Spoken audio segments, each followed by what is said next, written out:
اپنے سینیٹرز کو، پارلیمنٹیرینز کو اس چیز کے اوپر آج کنونس کرنا چاہتا ہوں کہ جو آج پاکستان کی اکنامک کنڈیشن ہے، ہمارے آج 28,000 ارب ہماری ٹوٹل قرضہ چڑھ چکا ہے.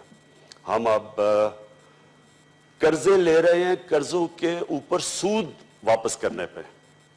اور ہماری جو ابھی ہمارے سینیٹر نے پیچھے بتایا بات بھی کی کہ ہم جو ہیومن ڈیولپمنٹ انڈیکس پہ ہیں، یعنی کہ ہمارے جو انسانوں کا حال ہے وہ برِ صغیر میں بھی ہم سب سے پیچھے رہ گئے.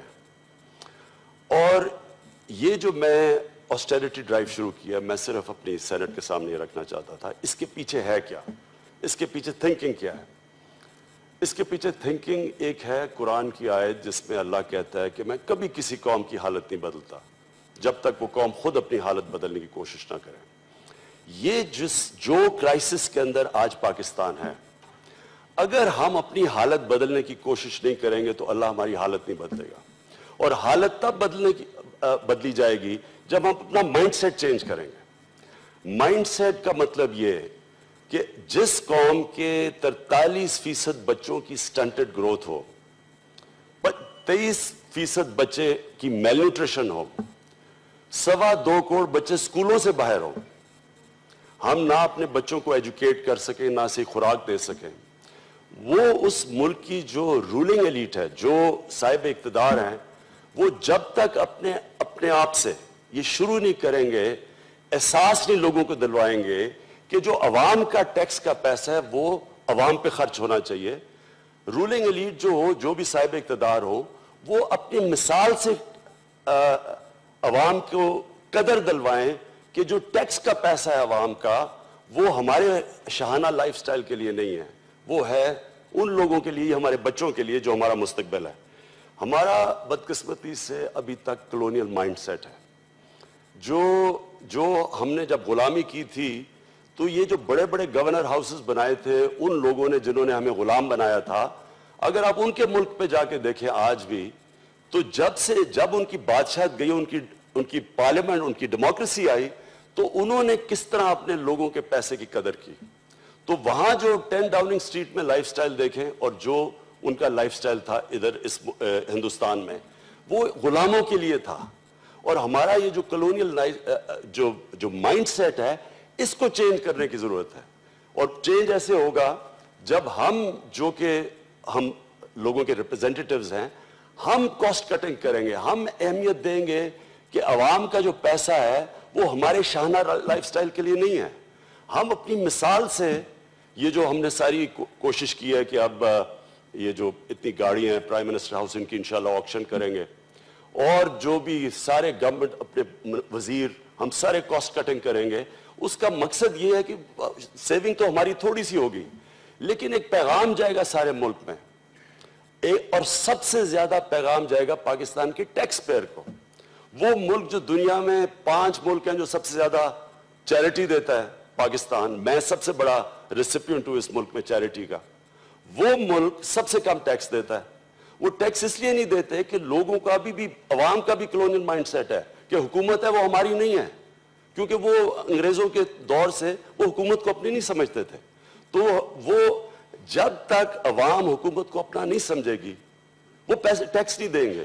جتنی بھی ٹیکس کی کانفرنسز ہوئی ہیں ان کے اندر ایک چیز سامنے آتی ہے کہ اگر عوام ٹیکس نہیں دینا چاہے، آپ ٹیکس نہیں اکٹھا کر سکتے.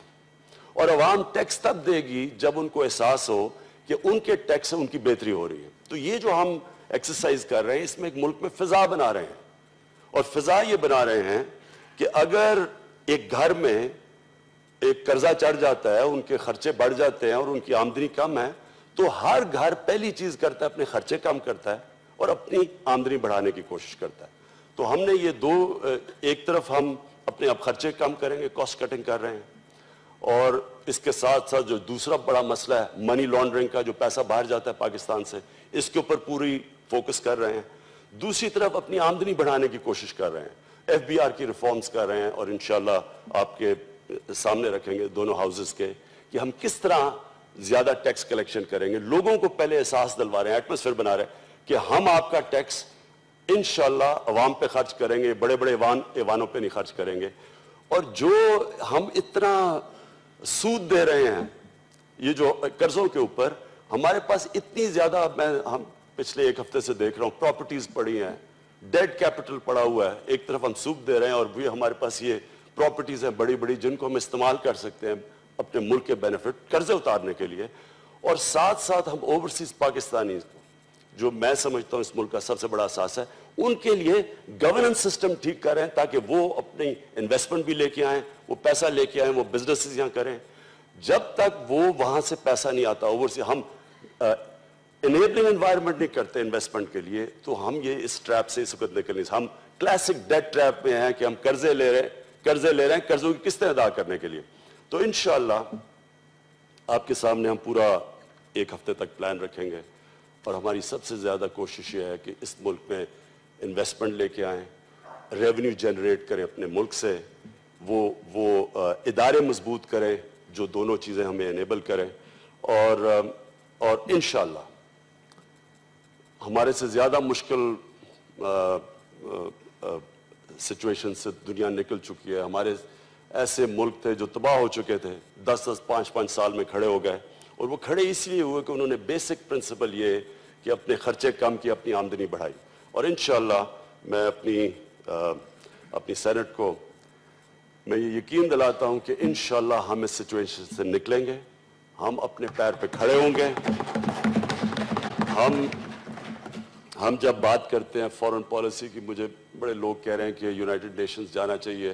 میں یہ سمجھتا ہوں کہ یونائٹڈ نیشنز انشاءاللہ یہ باہر دورے تب ہم کریں گے جب ہم اپنا گورننس سسٹم ٹھیک کر کے اپنا ہاؤس ان آرڈر کریں گے. جب تک ہم یہ ایک انفارچونیٹلی ہمارا یہ بڑا ایک تاریخ نکل چکی ہے قرضے پہ اور امداد کے اوپر گزارا کرنے کا, ہمیں یہ یاد رکھنا چاہیے کہ جو قومیں قرضوں پہ گزارا کرتی ہیں وہ اپنی عزت بھی کھو بیٹھتی ہیں, اپنی آزادی بھی کھو بیٹھتی ہیں. تو انشاءاللہ پوری کوشش یہ ہے کہ اپنی قوم کو اپنے پیر پہ کھڑا کریں گے. تھینک یو جی. Thank you.